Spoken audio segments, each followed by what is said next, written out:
নমস্কার বন্ধুরা, আজকের যেটা নিয়ে ভিডিওটা করা সেটা হচ্ছে কি অনেকের কমপ্লেন থাকে যে গাছে সবেদা ফুল আসছে কিন্তু সেটা ফলে পরিণত হচ্ছে না।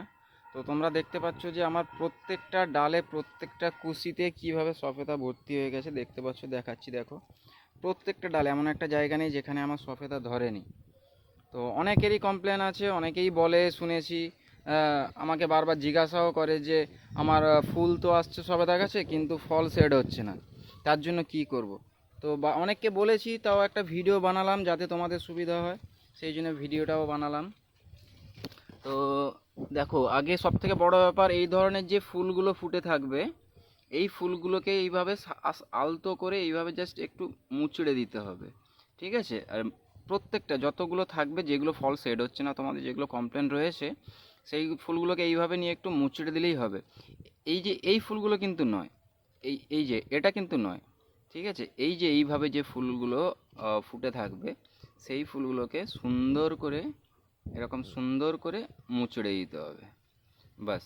এতেই এর পরাগ মিলনটা হয়ে যাবে সুন্দরভাবে। তাতে করে প্রত্যেকটা ফ্রুট কিন্তু সেট হবে, একটাও ঝরে যাওয়ার কোনো ভয় থাকবে না বা সম্ভাবনা থাকবে না, ঠিক আছে। এটা হচ্ছে কি মানে গ্যারেন্টেড, পরীক্ষিত। তো বন্ধুরা, তোমরা চেষ্টা করো, অবশ্যই চেষ্টা করো, আর না হলে সেটা আমাকে জানিও, কারণ হবে তো অবশ্যই, গ্যারেন্টি। এই যে দেখো, এই যে পোকাগুলো খুব বিচ্ছিরি রকমের পোকা, মিলিবাগ হিসেবে পরিচিত, খুব বাজে একটা পোকা। তো বন্ধুরা, তোমরা এইভাবেই কাজগুলো করো।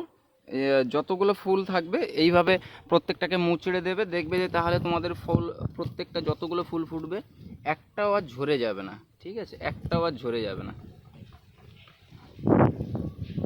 তো বন্ধুরা, ভিডিওটা ভালো লাগলে অবশ্যই চ্যানেলটিকে সাবস্ক্রাইব করো এবং সঙ্গে থেকো লাইক দিয়ে। রিকোয়েস্ট করছি প্লিজ বন্ধুরা, তোমরা পারলে আমার চ্যানেলটিকে সাবস্ক্রাইব করে রেখো প্লিজ। থ্যাংক ইউ বন্ধুরা।